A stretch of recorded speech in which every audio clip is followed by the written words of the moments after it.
Hello everyone, welcome to channel learn with ease.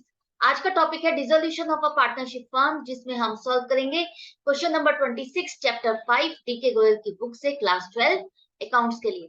Online sessions अगर आप चाहते हो क्लास 11 और 12 दोनों के लिए है। इंटरेस्टेड स्टूडेंट मुझे व्हाट्सएप कर सकते हैं इस नंबर पर अपना नाम और क्लास। आप मुझे फॉलो कर सकते हो Telegram channel learn with ease official, जहां पर आप अपने डाउट्स या कमेंट्स लिख करके भेज सकते हो। तो एबीसी तीन पार्टनर है, प्रॉफिट शेयरिंग रेशियो 4:2:1 है। बैलेंस शीट दी गई है 31 मार्च 2022 की, और ये तीनों पार्टनर फर्म को डिसॉल्व करने जा रहे हैं। फर्म को डिसॉल्व करके ए ए चाहता है इस बिजनेस को आगे कैरी ऑन करना, ये टेक ओवर करना है। सारी एसेट्स को ले रहा है, सिर्फ कैश एट बैंक को छोड़कर। कौन कौन सी एसेट ले रहा है, सबकी वैल्यू बताई गई है।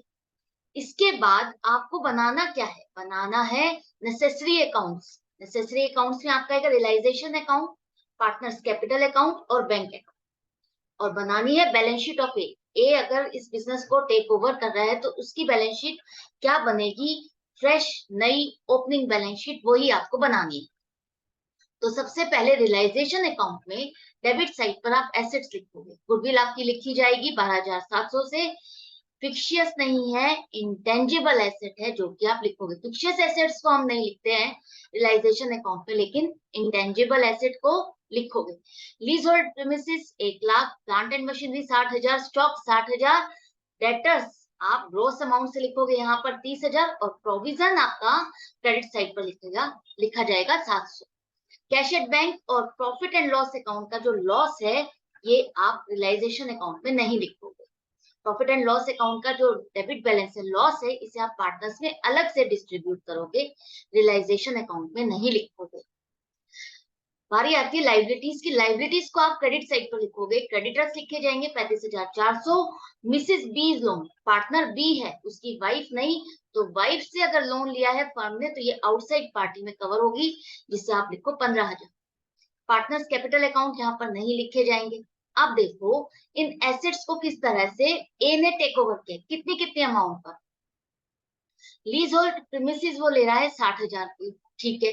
प्लांट एंड मशीनरी 12,000 रुपए कम से ले रहा है। बुक वैल्यू कितनी है आपकी 60,000, 60,000 से 12,000 रुपए कम, तो कितना हो जाएगा 48,000। 60,000 में से 12,000 माइनस कर दोगे तो 48,000 आएगा। स्टॉक को वो कैसे ले रहा है, स्टॉक को वो ले रहा है 1/4 जो स्टॉक है, 1/4 स्टॉक कितना हो जाएगा 60,000 का 1/4 15,000। 1/4 स्टॉक 15,000 को वो 33%, 33.33 मतलब 1/3 कह दो आप, 1/3 हाइक पर ले रहा है, 1/3 ज्यादा वैल्यू पर ले रहा है। 33.33% अगर आप देखते हो तो वो कितना बनता है, 1/3 बनता है ना। 100 का 1/3 बनता है, तो 1/3 वैल्यू बढ़ा करके ले रहा है। तो 15,000 का 1/3 कितना होगा 5,000। तो 15,000 का स्टॉक वो 20,000 में ले रहा है। बाकी बचा हुआ स्टॉक, बाकी कितना बच गया स्टॉक, 60,000 में से 15,000 माइनस कर दो तो 45,000 का स्टॉक बच गया है, जिसे वो 20% ज्यादा वैल्यू पर ले रहा है। तो 45,000 का 20% कितना हो जाएगा 9,000। तो 9,000 आप ऐड कर दो, इसका मतलब ये 54,000 पर बाकी का स्टॉक ले रहा है।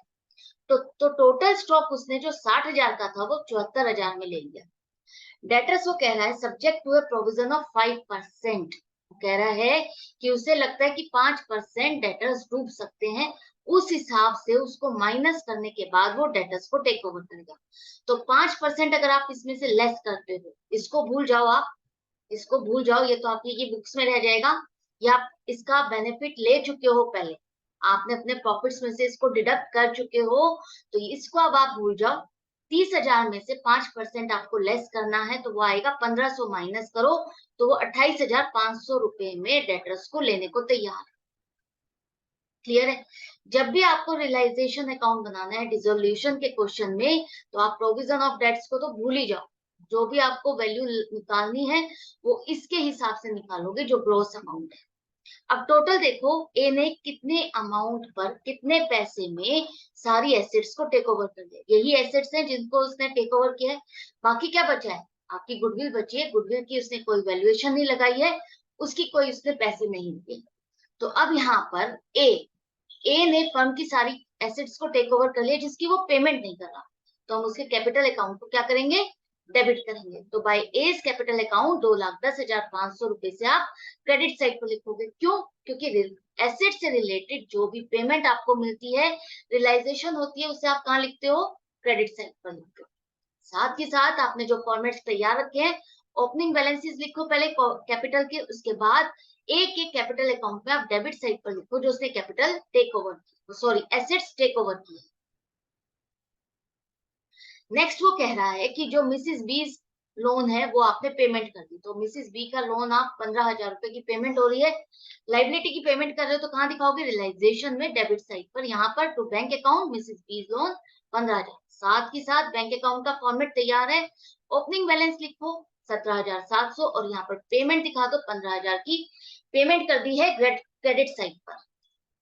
नेक्स्ट अब आपको ये क्या कह रहा है कि 32,000 क्रेडिटर्स जो आपके 33,400 के हैं, वो 32,000 रुपए में ए ने टेक ओवर कर दिए। वो कह रहा है ये जितने भी क्रेडिटर्स हैं मैं टेक ओवर कर रहा हूँ, मैं इनकी पेमेंट करती हूँ। तो जब फर्म की लाइबिलिटी पार्टनर टेक ओवर करता है तो क्या होता है? उस पार्टनर के कैपिटल अकाउंट को हम क्रेडिट करेंगे। रियलाइजेशन अकाउंट आपका डेबिट होगा और पार्टनर्स कैपिटल अकाउंट आपका क्रेडिट होगा, क्योंकि फर्म अब किसको पेमेंट करेगी? ए को पेमेंट करेगी, जो कि उसने नहीं की। तो यहाँ पर आप डेबिट साइड पर लिखो 32,000 रुपए। साथ ही साथ यहाँ पर क्रेडिट साइड पर इसके अकाउंट में पोस्टिंग कर दो 32,000 रुपए, फर्म से इसको पेमेंट लेनी है 32,000 रुपए। नेक्स्ट आपने जो डिसोल्यूशन से रिलेटेड खर्चा है 900 रुपए वो भी किया है, उसकी पेमेंट भी की है। तो यहाँ पर खर्चा आ जाएगा आपका टू बैंक अकाउंट एक्सपेंसेस 900 रुपए, और 900 रुपए आप बैंक अकाउंट में भी साथ के साथ दिखाओ। बाय रियलाइजेशन अकाउंट 900 रुपए आपने पे करो। सारा करने के बाद अब बारी आ जाती है चेक करो प्रॉफिट आ रहा है या लॉस आ रहा है। सभी चीजें आपने कर दी है कवर, सारी लाइबिलिटीज को एक बार चेक कर लिया करो कि सारी लाइबिलिटीज की पेमेंट हो गई है। हाँ, हो गई है। अब यहाँ पर आपका आ रहा है लॉस। लॉस कितना आ रहा है आपका? 49,000 का, जिसे आपने profit and loss sharing ratio में, आपकी जो रेशियो है प्रॉफिट शेयरिंग रेशियो, उसमें आपने डिस्ट्रीब्यूट कर दिया तीनों पार्टनर में। जिसका जितना शेयर बन रहा है उसके अकाउंट में आप क्या करोगे? डेबिट करोगे। लॉस है तो डेबिट होगा और रियलाइजेशन अकाउंट आपका क्रेडिट होगा। यहाँ पर आप ट्रांसफर कर दो और एंड में लिखो टोटल रियलाइजेशन अकाउंट आपका कंप्लीट हो गया। अब जो ये लॉस है आप कहाँ लिखोगे? पार्टनर्स के कैपिटल अकाउंट में डेबिट साइड पर लिखोगे। 28,000, 14,000 और 7,000 लॉस है तो डेबिट ही होगा। ये सब करने के बाद एक बारी बैलेंस शीट में जरूर से देख लिया करो कोई रिजर्व या प्रॉफिट एंड लॉस अकाउंट या कोई और ऐसा अकाउंट तो नहीं है जिसे आपको पार्टनर्स के अकाउंट में डायरेक्टली ट्रांसफर करना है, डिस्ट्रीब्यूट करना है। तो यहाँ पर प्रॉफिट एंड लॉस अकाउंट का बैलेंस आ रहा है 8400 रुपए, ये भी लॉस है। लॉस है तो पार्टनर्स में उनकी प्रॉफिट शेयरिंग रेशियो में डिस्ट्रीब्यूट करो, लॉस है तो पार्टनर्स के अकाउंट में डेबिट हो जाएगा। यहाँ पर profit and loss account credit हो जाएगा। ये अकाउंट भी खत्म हो गया आपका। लॉस आपने ट्रांसफर कर दिया। अब चेक करो किसको कितनी पेमेंट करनी है और किससे कितनी पेमेंट लेनी है। तो अगर आप चेक करते हो तो यहाँ पर सिर्फ और सिर्फ बी का बैलेंस आ रहा है आपका क्रेडिट बैलेंस, उससे आपको पेमेंट करनी है, फर्म पेमेंट करेगी। तो टू बैंक अकाउंट से 86,300 रुपए की उसको पेमेंट कर दो। और ए और सी का आ रहा है डेबिट बैलेंस, इनसे पेमेंट लेनी है, फर्म पेमेंट लेगी।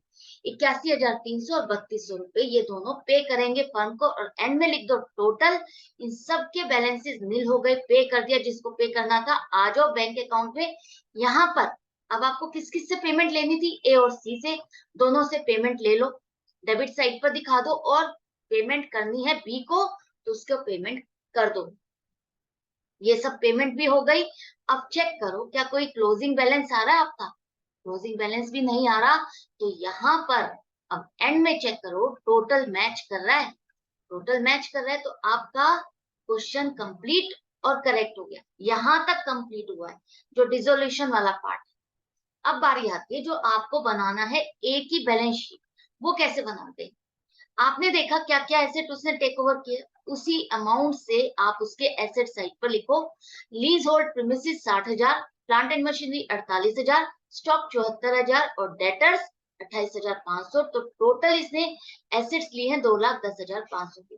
इसी तरह से उसने क्रेडिटर्स भी लिए थे आपके, 32,000 में लिए थे क्रेडिटर्स, वो भी लिखो। एंड में यहाँ पर टोटल आपका एसेट्स का तो 2,10,500 आ रहा है, लेकिन यहाँ पर 32,000 आ रहा है। तो इसका मतलब बैलेंसिंग फिगर क्या है? वो है ए की कैपिटल 1,78,500 एंड में टोटल हो जाएगा। इस तरह से ये क्वेश्चन कंप्लीट हो गया। आई होप आपको अच्छे से समझ में आ गया होगा कि किस तरह से आपको इसको बनाना है, स्टेप टू स्टेप आगे बढ़ते जाना है। आई होप एक एक चीज आपको अच्छे से समझ में आ गई। ये चैप्टर जो मेन क्वेश्चन थे यहाँ तक कंप्लीट हो गए हैं, आगे तो हमें जर्नल एंट्रीज के बनाने हैं। तो अगर आपने इतने क्वेश्चन ही प्रैक्टिस कर लिए तो आई होप ये चैप्टर आपके लिए इजी हो जाने वाला है, बिल्कुल क्लियर हो जाने वाला है, कोई डाउट बचेगा ही नहीं। अगर डाउट या कंफ्यूजन रह जाती है तो आप कमेंट सेक्शन में लिख करके पूछ सकते हो, लेकिन अभी आपको अपनी प्रैक्टिस जारी रखनी है, कंटिन्यू रखना है, क्योंकि अभी क्वेश्चन थोड़े से और बाकी हैं जिसे हम कंप्लीट करेंगे। Good bye and take care.